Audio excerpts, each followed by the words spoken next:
Hello everyone, once again welcome back. Hope so you will be good and fine. आज हम student discuss करने वाले हैं organisational behaviour में फैक्टर इन्फ्लुएंसिंग परसेप्चुअल मैकेनिज्म. ठीक है, प्रीवियस वीडियो लेक्चर में भी हमने डिस्कस किया था कौन कौन से फैक्टर्स अफेक्ट करते हैं परसेप्शन को.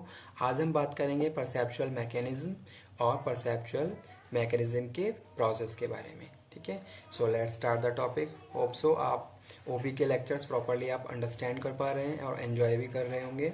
और किसी भी टॉपिक में कोई प्रॉब्लम है तो आप उस प्रॉब्लम को मुझसे डिस्कस कर सकते हैं.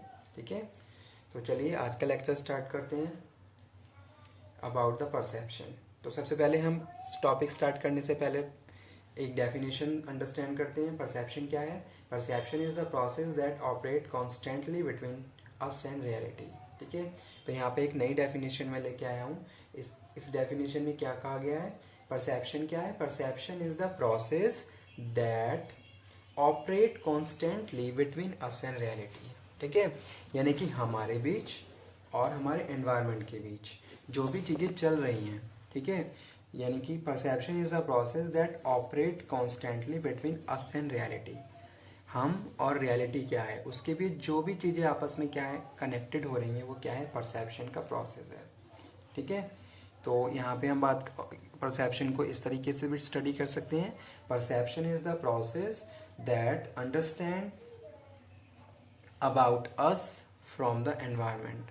एनवायरमेंट में जो भी चीजें चल रही हैं that things are understand by us and convert into meaningful information. यानी कि एनवायरमेंट में जो भी चल रहा है उसको हम क्या कर रहे हैं? लर्न स्टडी कर रहे हैं. ठीक है, और उसको स्टडी करने के बाद अपने आप एक मीनिंगफुल स्टेटमेंट या एक मीनिंगफुल इंफॉर्मेशन में कन्वर्ट कर रहे हैं. तो वो क्या है? हमारा परसेप्शन है. जैसे आप किसी इवेंट ज्वाइन कर रहे हो, कोई किसी पार्टी में जा रहे हो, तो उस पार्टी में आपने क्या करा? बहुत सारे रिचुअल्स देखे कि भाई उनके क्या रीति रिवाज हैं, किस तरीके से वो अपने हर एक रीति रिवाज को फॉलो कर रहे हैं. तो वो सारी चीजें वहां पे आप प्रॉपरली क्या कर रहे हो? अंडरस्टैंड कर रहे हो. ठीक है, जो भी चीजें चल रही हैं एनवायरनमेंट में और आपके बीच क्या है? एक कनेक्शन बना हुआ है कि आप सारी चीजों को प्रॉपरली रिसीव कर रहे हो और उसके बाद उनको समझ रहे हो. तो स्टूडेंट वो क्या है? आपका परसेप्शन है उस इवेंट के लिए. ठीक है, अब जो भी चीजें चल रही हैं आप उसको प्रॉपरली परसीव कर रहे हो और उसको अंडरस्टैंड कर रहे हो. That is your perception about that event. Okay, तो यहाँ पे मैंने मैकेनिज्म की बात करी. तो मैकेनिज्म में मैंने टू पार्ट्स में डिवाइड किया है, एक्सटर्नल और इंटरनल. ठीक है,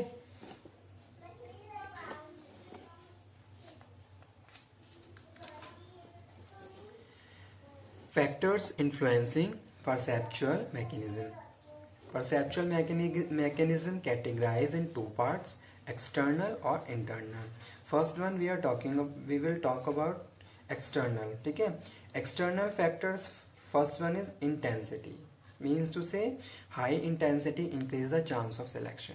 यदि कोई भी एक स्टिमुलाई है जिसकी हाई इंटेंसिटी है तो उसके चांसेस ज़्यादा रहते हैं सिलेक्शन के. जैसे आपने देखा होगा आप कहीं शॉपिंग मॉल पे जा रहे हो तो जो डिस्प्ले बहुत बड़े बड़े लगे हैं उस पर आपका ज़्यादा फोकस रहता है और जो डिस्प्ले बहुत कम छोटे हैं उस पर आपका थोड़ा कम फोकस रहता है. या फिर डिस्प्ले में अगर कोई इन्फॉर्मेशन कोई मैसेज फॉन्ट साइज बहुत ज़्यादा बड़ा है जिसकी हाई इंटेंसिटी है तो उसको आप ज़्यादा फोकस करते हो. जैसे आपने देखा होगा ऑफर्स अगर दिए जाते हैं तो उनको बहुत ज़्यादा उनकी इंटेंसिटी बहुत ज़्यादा बढ़ा दी जाती है ताकि ज़्यादा से ज़्यादा वर्कर्स उसको फोकस करें या फिर जो इंडिविजुअल है उसको फोकस करें. तो वही चीज़ हम बात कर रहे हैं परसेप्शन में. ठीक है, high intensity increase the chance of selection if the message is bright. ठीक है, अगर मैसेज को आपने बहुत ज़्यादा ब्राइट कर दिया, जैसे सपोज आपके पास कोई नोटिस आया और उस नोटिस में कुछ चीज़ें बहुत ज़्यादा ब्राइट हैं या फिर उनको अंडरलाइन कर दिया गया है तो it get more attention that in the normal case.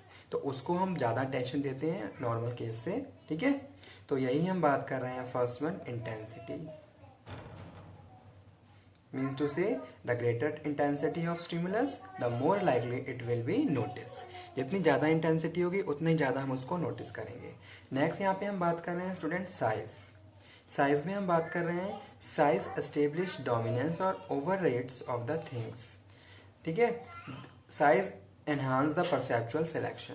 जैसे कि अभी मैंने बताया कि भाई अगर आप देख रहे हो कि कोई इन्फॉर्मेशन है वो बहुत ज़्यादा बड़े फॉन्ट साइज में लिखी हुई है, तो वहाँ पे आपका ज़्यादा फोकस रहेगा। ठीक है, तो वो यहाँ पे हम बात कर रहे हैं। The bigger the size the perceived stimulus the higher is probability that is perceived. जितना ज़्यादा बड़ा साइज होगा किसी भी स्टिमुली का, उतनी ज़्यादा उसके चांसेस रहेंगे परसेप्शन के। ठीक है, तो वो यहाँ पे हम बात कर रहे हैं। जैसे यहाँ पे मैं एग्जांपल कोट करता हूँ कि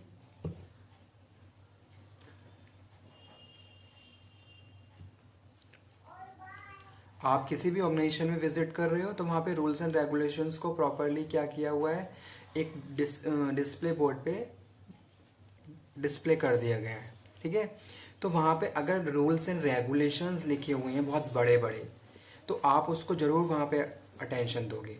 ठीक है, तो इस तरीके के एग्जांपल हम कोट कर सकते हैं। नेक्स्ट है फ्रीक्वेंसी। फ्रीक्वेंसी में हम बात कर रहे हैं a repeated external stimuli is more attention getting a single one. जैसे कि आप कर रहे हो कि भाई कोई चीज़ बार बार रिपीट हो रही है, तो वहाँ पे आपकी अटेंशन ज़्यादा रहती है। तो फ्रीक्वेंसी में हम यहाँ पे कवर अप कर रहे हैं क्या, a repeated external stimuli is more attention getting than a single one.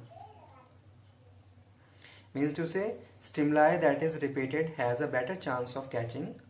ठीक है, जैसे कि क्या है, आप रेलवे स्टेशन पे गए, वहाँ पे क्या है, ट्रेन की इंफॉर्मेशन को बार बार रिपीट किया जा रहा है। क्यों रिपीट किया जा रहा है, ताकि आपकी जिसको भी अटेंशन या फिर जिसको भी उस ट्रेन की इंफॉर्मेशन चाहिए वहाँ से वो इंफॉर्मेशन ले सके। ठीक है, या फिर एक ऐसी ट्रेन जो स्पेशली चलाई गई है और उसको बार बार उसका अनाउंसमेंट किया जा रहा है, बार बार उसको डिस्प्ले किया जा रहा है, तो वहाँ पे आपकी अटेंशन क्या ज़्यादा होगी। अगर आप किसी अदर ट्रेन के बारे में भी इंफॉर्मेशन कैरी करना चाह रहे हो, लेकिन उसके बारे में भी आपको पता चल जाएगा कि हाँ ये एक स्पेशल ट्रेन है, फेस्टिव सीजन में चलाया गया है इसको। ठीक है, तो ये एक कारण हो सकता है। नेक्स्ट हम बात कर रहे हैं स्टेटस। स्टेटस में हम बात कर रहे हैं perception is also influence by the status of the perceiver. High status people can exert influence on perception of employee that low status people. ठीक है, तो जो स्टेटस है, perception is influence by the status of the perceiver. जो भी perceiver है उसका क्या स्टेटस है, ये सारी चीजें भी अफेक्ट करती हैं हमारे परसेप्शन को। Contrast, stimuli that contrast with the surrounding environment are more likely to be selected for attention on the stimuli. ठीक है,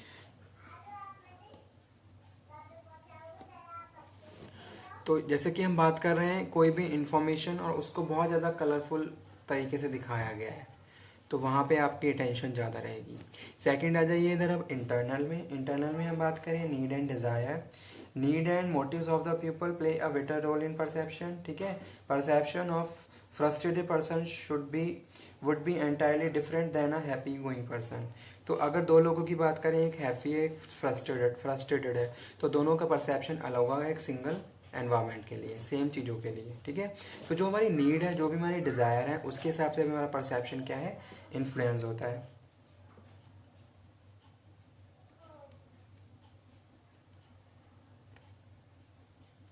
जैसे कि एग्जांपल कोट करते हैं, power seekers are more likely notice power related stimuli.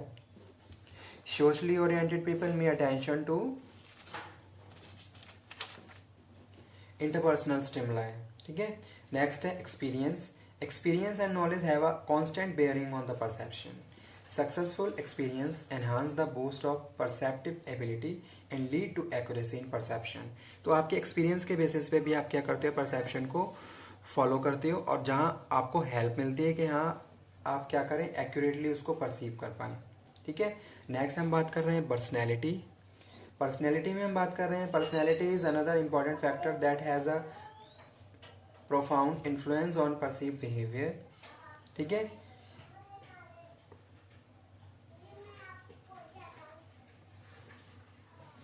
तो जो हमारे जो ट्रेट हैं, जो हमारे जो पर्सनैलिटी ट्रेट्स होती हैं, इनका भी इफेक्ट पड़ता है किस पे, हमारे एनवायरनमेंट पे और हमारे परसेप्शन के प्रोसेस पे।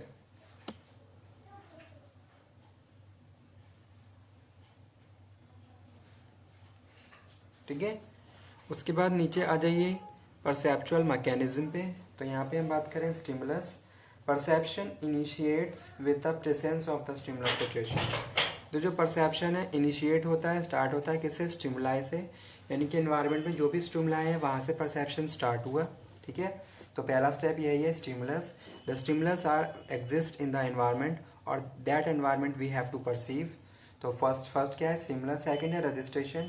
रजिस्ट्रेशन में हम बात कर रहे हैं involvement and physiological mechanism both sensory and neutral. आप क्या कर रहे हो, सेंसरी, अपनी सेंसरी ऑर्गन को स्टिमुलेट कर रहे हो, किसके लिए, स्टिमुलाई के लिए, ठीक है, ताकि आप उनको प्रॉपरली अटेंशन दे पाओ, उनको रिसीव कर पाओ। उसके बाद हम थर्ड बात कर रहे हैं किसकी, इंटरप्रिटेशन। भैया आपने स्टिमुलाई किया, स्टिमुलाई है पहले स्टेप में, दूसरे स्टेप में आपने अपने सेंसरी ऑर्गन को स्टिमुलेट कर दिया उनके लिए, जैसे कि आप देख रहे हो, सुन रहे हो, बहुत सारी चीज़ों को महसूस कर रहे हो, ठीक है।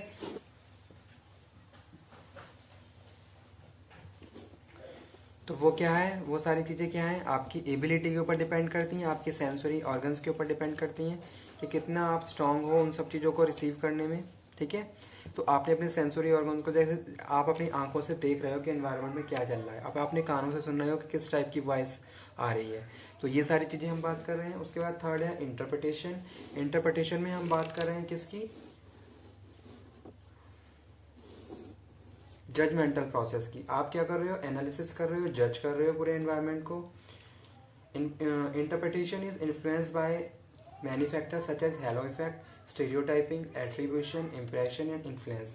जैसे कि हमारी थिंकिंग है और जो भी हमारी नॉलेज है, ठीक है, जैसे कि हम बात करते हैं स्टीरियोटाइप की या फिर हैलो इफेक्ट की, कि भाई हमने किसी एक एबिलिटी के या एक ट्रेट के हिसाब से उसको प्रॉपरली ट्रीट कर लिया।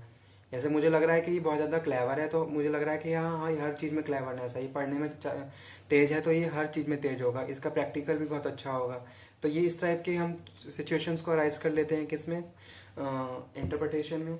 या फिर मैंने ये देखा कि भाई अगर एक ग्रुप में एक बच्चा अच्छा है तो मुझे लग रहा है पूरा ग्रुप ही अच्छा है, ठीक है।